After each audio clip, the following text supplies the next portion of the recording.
16 chapter में दिया है, चलो सर्वे करें। चलिए इस चैप्टर को हम पढ़कर समझते हैं। हम सभी दैनिक जीवन में विभिन्न चीज़ों का उपयोग करते हैं। भोजन के बिना जिंदा नहीं रहा जा सकता, तो आवागमन यानी एहतियात के बिना हमारा काम चल ही नहीं सकता है। जहाँ खाना बनाने के लिए ईंधन के रूप में लकड़ी, किरोसिन तेल, गैस आदि की आवश्यकता पड़ती है, वहीं वाहन चलाने हेतु डीजल एवं पेट्रोल। हम लोगों के मन में तरह तरह के सवाल उठते हैं। क्या हमारे गांव में लकड़ी, किरोसिन तेल, डीजल, पेट्रोल उपयोग के लिए पर्याप्त मात्रा में है? ये ईंधन कम है, अधिक हैं, पर्याप्त हैं? इन्हें प्राप्त करने के लिए स्रोत क्या हैं?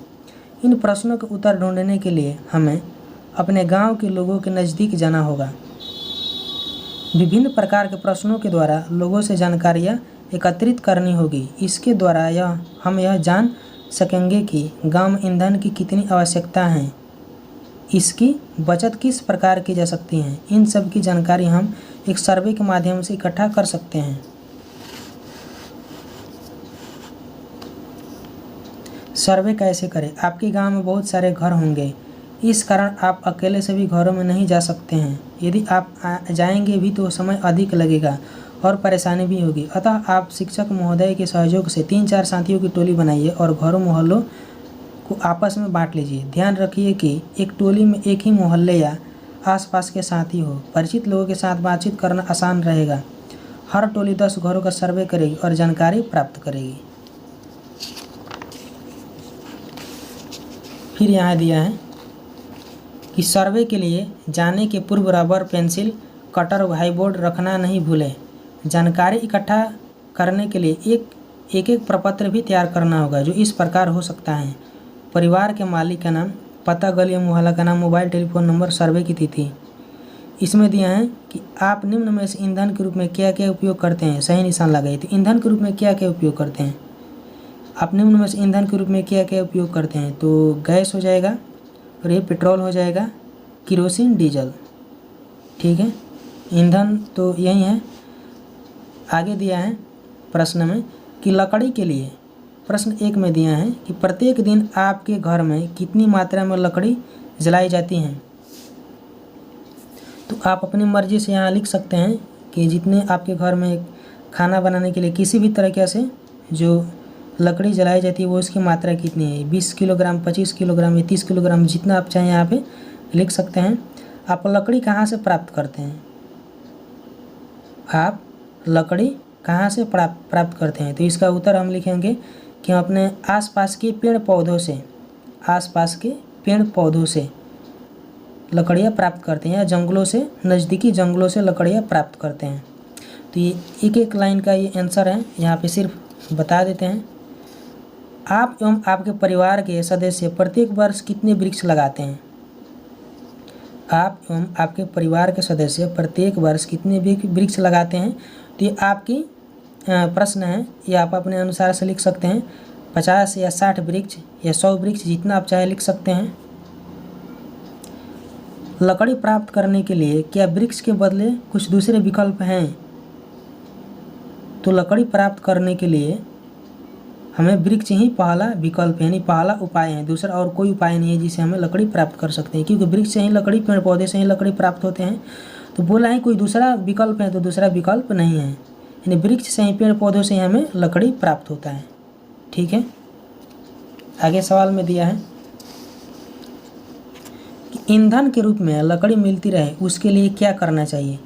ईंधन के रूप में यानी ईंधन की जगह हमें, यानी ईंधन की जगह का मतलब गैस, पेट्रोल, किरोसिन, डीजल के अतिरिक्त हमें उसके बदले में सिर्फ लकड़ी मिलती रही, इसके लिए हमें क्या करना पड़ेगा। तो इसके लिए हमें पेड़ पौधों को बचाना पड़ेगा, और इसके अतिरिक्त हमें सबसे ज़रूरी है पेड़ पौधों को लगाना।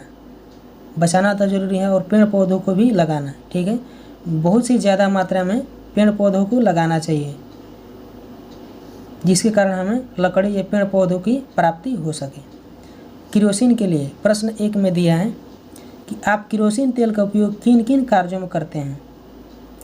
तो किरोसिन तेल का उपयोग हम लोग लकड़ी जलावन के लिए करते हैं, और सर्दियों में आग को या लकड़ी को जलावन करने के लिए करते हैं, तथा मोटर पंप में भी पश्चात में वर्तमान में इसका उपयोग होने जा रहा है। ठीक है, ऐसे बहुत से उपाय हैं, काम है जिसमें किरोसिन तेल का उपयोग होता है। फिर आगे दिया है कि प्रति महीने आपके घर में लगभग कितने लीटर केरोसिन का उपयोग होता है। तो आप यहाँ पर लिख सकते हैं, क्योंकि आजकल तो केरोसिन की जो खपत है वो हर किसी के यहाँ बहुत ही कम है, यानी नामात्रा के बराबर है, क्योंकि बिजली हमारे यहाँ जो हर समय रहता है और हर समय हमारे यहाँ सोलर लाइट या हर चीज़ की व्यवस्था है, जिसके कारण हमें केरोसिन तेल की आवश्यकता बहुत ही कम पड़ती है। तो प्रति महीने आपके घर में लगभग कितने लीटर केरोसिन का उपयोग होता है। तो आप यहाँ लिख सकते हैं, जैसे हमारे यहाँ तो आसपास तो ठंडी में ही इसका उपयोग होता है, जैसे 500 ml या 1 लीटर के आसपास, ऐसे आप लिख सकते हैं अपनी इच्छा अनुसार। क्या यह आपको आसानी से मिल जाता है। तो हाँ, हमें यह आसानी से मिल जाता है, ठीक है। या तो किसी शॉप या दुकानदार के पास, या हमें जहाँ पूर्व की तरह जहाँ राशन हम लोग मिलते हैं, जहाँ लाते हैं, वहाँ भी आसानी से मिल जाता है। इसे आप किस प्रकार बचा सकते हैं। इसे आप किस प्रकार बचा सकते हैं, केरोसिन तेल को आप किस प्रकार बचा सकते हैं। तो केरोसिन तेल को बचाने के लिए हम लोग रात में इसका खपत बहुत ही कम करेंगे, जैसे कि बिजली का उपयोग करेंगे पढ़ने के लिए, और आग वाग जलाने के लिए भी हम लोग किसी और माचिस या चीज़ का उपाय करेंगे, ठीक है, जिससे हमें केरोसिन तेल को और उसके ज़्यादा बचत होने से बचा सकें। प्रश्न 5 में दिया है कि इसके बदले कौन कौन सी दूसरी चीज़ों का उपयोग किया जा सकता है, यानी केरोसिन के बदले कौन कौन सी दूसरी चीज़ों का उपयोग किया जा सकता है।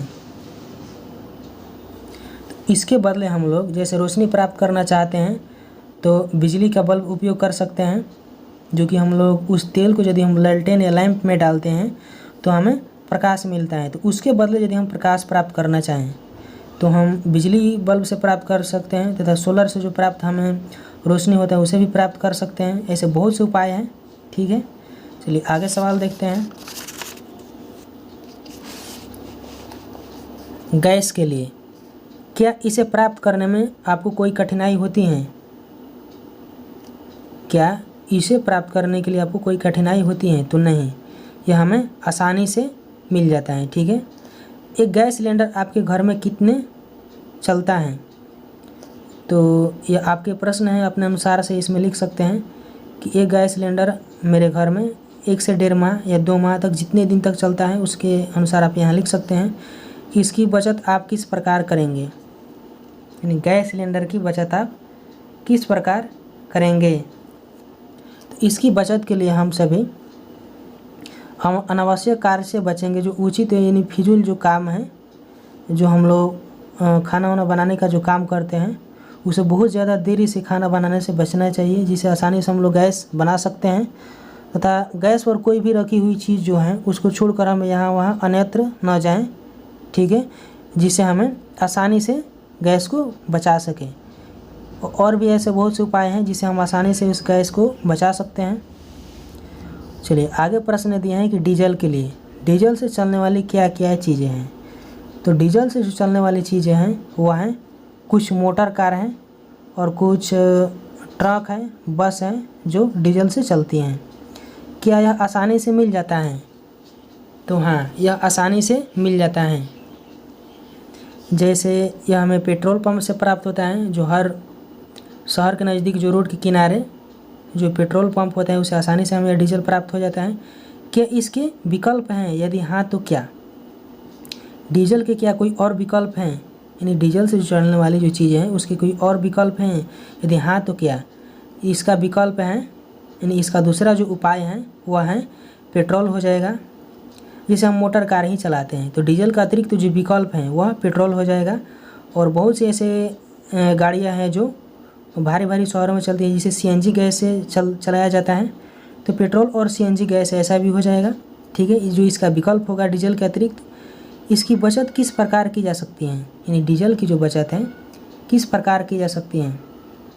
तो इसका सही आंसर है कि इसकी बचत के लिए हमें अनावश्यक कार्यों को करने से बचना चाहिए, तथा बस या ट्रेन इत्यादि से यात्रा करने पर भी इसकी बचत हो सकती है, ठीक है। और भी उपाय हैं, बहुत से उपाय जिसकी बचत हो सकती हैं। जैसे कि बहुत सी लंबी भीड़ लाइन में लगी हुई है और बहुत ज़्यादा समय तक वहाँ हम लोग खड़े हैं, तो गाड़ी को वहाँ चालू न करके ऐसी स्थिति में बंद करके हमें रखना चाहिए, जिससे हमें इस डीजल की बचत कर सकें। आगे सवाल है पेट्रोल के लिए। आपके पास पेट्रोल से चलने वाली कौन कौन सी चीज़ें हैं? तो हमारे यहाँ जो पेट्रोल से चलने वाली चीज़ें हैं वह हैं मोटर कार हैं और बाइक हैं, ठीक है, और बहुत से ऐसे चार पहिया वाहन हैं जो पेट्रोल से चलती हैं, ठीक है। इनमें प्रतिदिन कितना लीटर पेट्रोल खपत होता होगा? यानी ये आपके प्रश्न है, आपके अनुसार से जो पूछ रहा है कि प्रतिदिन कितने लीटर पेट्रोल खपत होता होगा। तो आप अपनी मर्ज़ी से लिख सकते हैं, जैसे मेरे अनुमान से 1.5 से 2 लीटर, ठीक है। इसकी खपत करने के लिए आप क्या क्या कर सकते हैं? इसकी खपत कम करने के लिए आप क्या क्या कर सकते हैं? तो इसकी खपत कम करने के लिए हम अनावश्यक कार्यों के लिए इधर उधर नहीं घूमेंगे, यानी जो हमें ज़रूरी कार्य हैं उसी के लिए घूमेंगे, जिससे इसकी खपत कम हो सके, यानी इसकी बचत हो सके। और भी बहुत से उपाय हैं, जैसे कि लंबी भीड़ भाड़ वाली जगहों पर हम इसे बंद करके रखेंगे, जिससे कि हमें पेट्रोल की आसानी से बचत कर सकें, ठीक है। आगे दिया है कि क्या इसका कोई विकल्प है? तो इसका विकल्प है, जैसे पेट्रोल के अतिरिक्त हमें कोई वाहन है, जैसे मोटर कार हैं, बहुत से ऐसे मोटर कार हैं जो पेट्रोल पर चलती है, डीजल पर चलती हैं और वह सीएनजी गैस पर भी चलती हैं, तो इसका यही विकल्प है।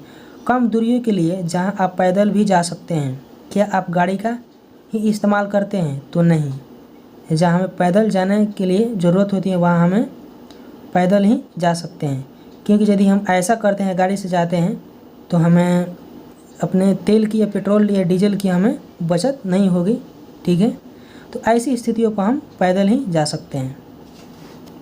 ट्रैफिक सिग्नल पर रुकने की स्थिति में क्या आप अपनी गाड़ी का इंजन बंद करते हैं? तो हाँ, बंद करने से जो हमारे बहुत ज़्यादा जो भीड़ भाड़ वाली जगह हैं, जो बहुत लंबी समय से लाइन लगा हुआ है, वहाँ हम बंद करके अपनी गाड़ी को रख सकते हैं।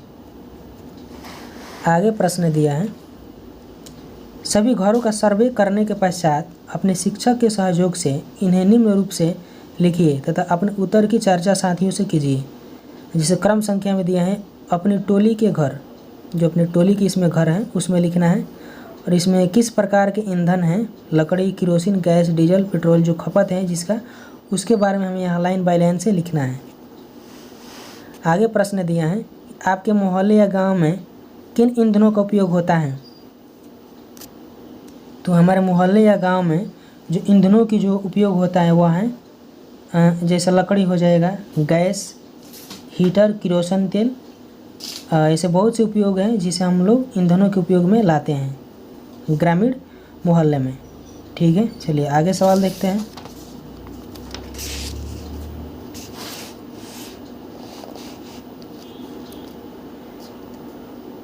मोहल्ले में उपयोग में लाई जाने वाली लकड़ी कितने पेड़ों के काटने से प्राप्त हुई होगी? मोहल्ले में, यानी जो गांव में, गांव मोहल्ले हैं, उपयोग में लाई जाने वाली लकड़ी है कितने पेड़ों के काटने से प्राप्त हुई होगी? तो बहुत ऐसे पेड़ हैं जिसको काटने से हमारे मोहल्ले में उपयोग किए जाने वाले कामों में लाई गई होगी। ऐसे बहुत से पेड़ों को काटने से। क्या उतने पेड़ हर साल लगाए जा रहे हैं? यदि नहीं तो हमारा भविष्य कैसा होगा? जितने पेड़ काटे जा रहे हैं उतने पेड़ लगाए नहीं जा रहे हैं। यदि नहीं तो हमारा भविष्य कैसा होगा? यदि ऐसा नहीं है तो हमारा भविष्य आगे चलकर बहुत ही चौपट हो जाएगा। जैसे कि पेड़ पौधों के बिना जीवों का, उसमें जो जीवों का जो घर है, जानवरों का जो घर है, रहना वहाँ मुश्किल हो जाएगा, ठीक है। और पेड़ पौधे, ऐसे बहुत से पेड़ पौधे हैं जिससे हमें शुद्ध ऑक्सीजन प्राप्त होता है और हमें वायु प्राप्त होता है। ऐसी स्थिति में हमें इसके हरान से हमें ऐसा शुद्ध ऑक्सीजन नहीं मिल सकता है। और भी बहुत से ऐसे जीव हैं जो ऐसी स्थिति में समस्याओं को झेल सकते हैं, ठीक है, और हमारे भविष्य पर भी इसका गहरा प्रभाव पड़ सकता है। यदि किरोसिन, गैस, डीजल, पेट्रोल जैसे ईंधनों की खपत तेज़ी से होती रही तो आने वाली पीढ़ी को क्या क्या दिक्कतें होगी? यदि ऐसा होता रहे वर्तमान समय में केरोसिन, गैस, डीजल, पेट्रोल जैसे ईंधनों की खपत लगातार तेज़ी से होती रही तो आने वाले समय में जो हमारे पीढ़ी को आने वाले जो समय है उसमें इसकी जो ज़रूरत होगी बहुत ही कम पड़ जाएगी और हमें बहुत सी समस्याओं को झेलना पड़ सकता है। जैसे हमें जो ज़रूरत की चीज़ों की प्राप्त करनी है वो हमें यदि केरोसिन, गैस, डीजल, पेट्रोल के अभाव यदि कम हो जाएगा तो सही समय पर हम अपनी यात्रा पर पहुंच नहीं सकते और हमें बहुत सी दिक्कत या समस्याओं को झेलनी पड़ सकती हैं। ठीक है। ईंधन की खपत कम करने या बचत के उपायों की एक सूची बनाएं। ईंधन की खपत कम करने या बचत के लिए जो हमें उपाय हैं, सूची हैं, वह है कि हमें आवश्यक कार्य के लिए ही घूमना चाहिए। जैसे कि हमारे ईंधन यानी जो हमारे गैस हैं खाना बनाने की वह बचत हो सके। ये जो हमारे पेट्रोल, डीजल हैं वो अनावश्यक कार्य से बचने के लिए हमें ये बचत हो सकते हैं। और भी जैसे ऐसे बहुत से उपाय हैं जैसे कि गाड़ी वाहन है, डीजल और पेट्रोल को बचत करने के लिए हमें अपने वाहन को लंबी समय तक चालू नहीं छोड़ना चाहिए। ठीक है। इसे बचत करने के लिए उसे बंद करके रखना चाहिए जिससे इसकी बचत हो सके। ठीक है। तो यहाँ तक हमारा चैप्टर समाप्त हो गया।